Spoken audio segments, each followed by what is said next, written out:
Salam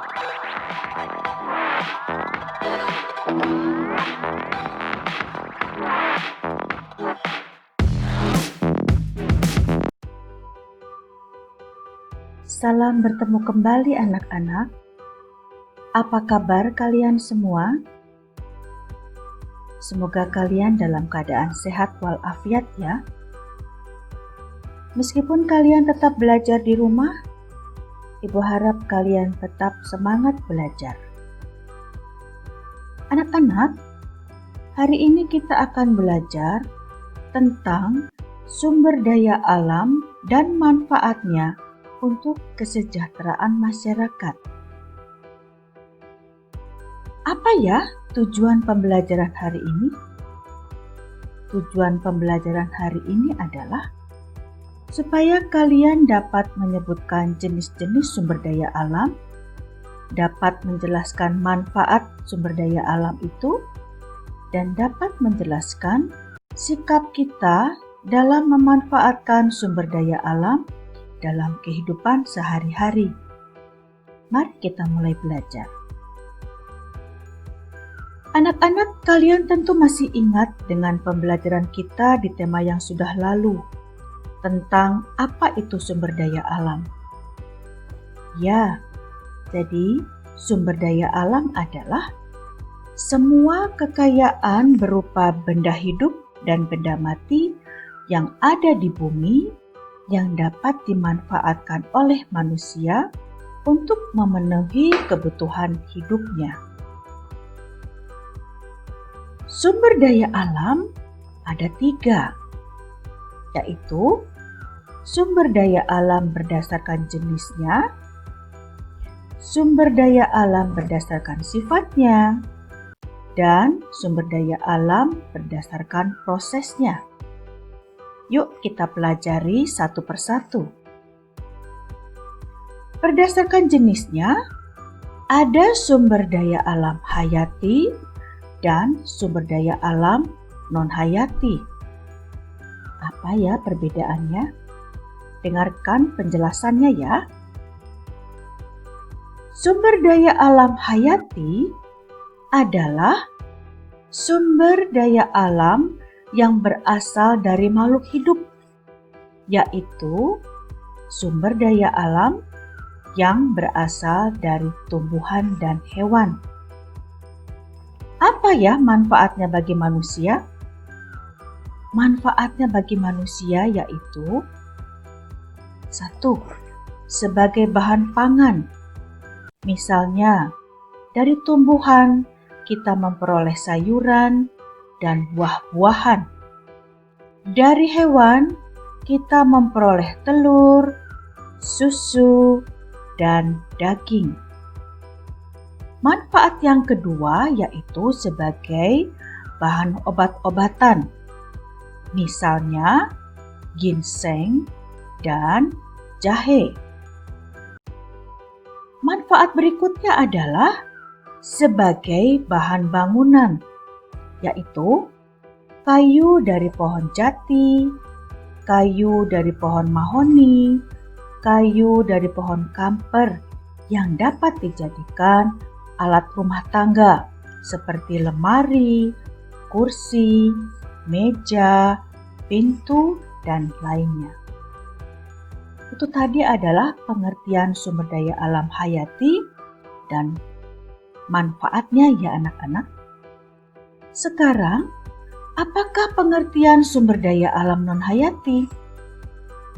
Sumber daya alam non-hayati adalah sumber daya alam yang berasal dari benda mati, yaitu dari sumber daya alam air, sinar matahari, angin, dan tanah.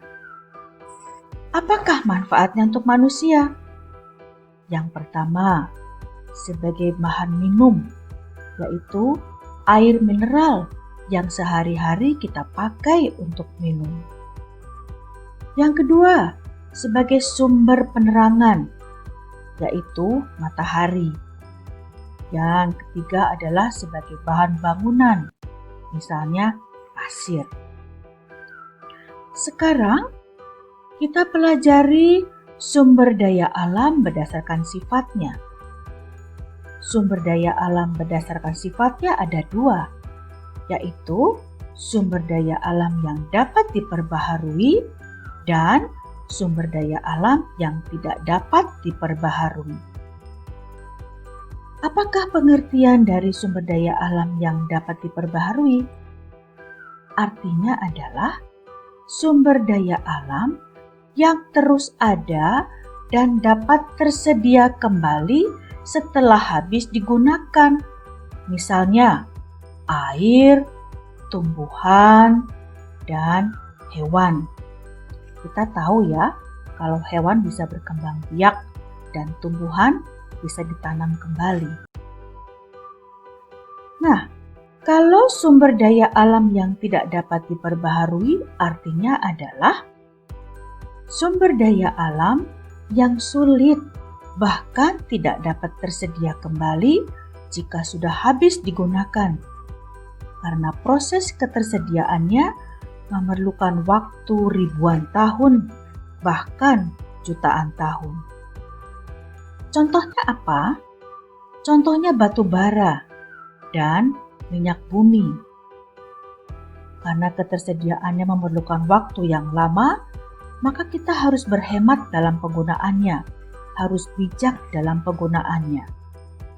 Apakah manfaatnya bagi manusia? Manfaat batu bara digunakan sebagai bahan bakar pembangkit listrik dan minyak bumi dimanfaatkan sebagai bahan bakar kendaraan.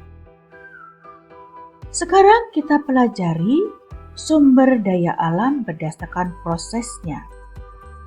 Sumber daya alam berdasarkan prosesnya ada dua, yaitu sumber daya alam yang langsung digunakan dan sumber daya alam yang tidak dapat digunakan langsung. Apa ya maksud sumber daya alam yang dapat digunakan langsung?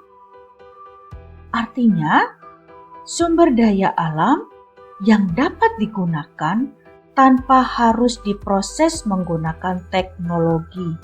Misalnya, buah-buahan, sayuran, dan air.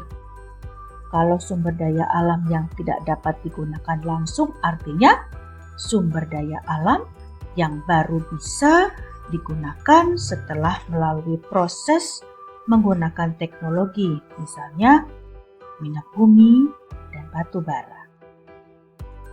Anak-anak, sumber daya alam itu sangat dibutuhkan oleh setiap manusia, terutama untuk kebutuhan sehari-hari. Tetapi kita harus memperhatikan penggunaannya, karena terkadang manusia kurang menyadari dengan penggunaan sumber daya alam yang berlebihan, sehingga membuat sumber daya alam terbuang sia-sia. Apa sikap kita dalam memanfaatkan sumber daya alam dalam kehidupan sehari-hari?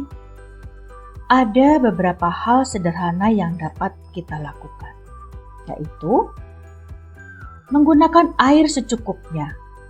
Jangan menggunakan air secara boros, karena kita tahu ada daerah tertentu yang kesulitan memperoleh air bersih. Contoh lainnya yang dapat kita lakukan adalah menggunakan lampu hemat energi. Mematikan lampu jika tidak digunakan. Gunakan sinar matahari sebagai alat penerang di siang hari. Contoh lainnya adalah menggunakan alat transportasi umum jika kalian bepergian jauh. Selain menghemat BBM, juga mengurangi kemacetan dan polusi. Kalian juga bisa menggunakan sepeda atau berjalan kaki jika jarak yang dituju tidak jauh. Bersepeda atau berjalan kaki membuat badan menjadi sehat dan bugar. Selain itu, kita juga bisa mengadakan penghijauan. Yang paling mudah adalah menanami lahan kosong di rumah dengan tumbuhan yang menghasilkan, misalnya tanaman obat seperti jahe, kunyit, kencur, dan lain sebagainya. Nah, Demikianlah pembelajaran kita tentang sumber daya alam dan manfaatnya, dan sikap yang harus kita terapkan terhadap sumber daya alam dalam kehidupan sehari-hari. Semoga kalian dapat mengerti dengan baik. Dan pesan dari Ibu, jangan lupa tetap menerapkan protokol kesehatan dengan mencuci tangan, memakai masker, dan menjaga jarak. Terima kasih dan sampai jumpa.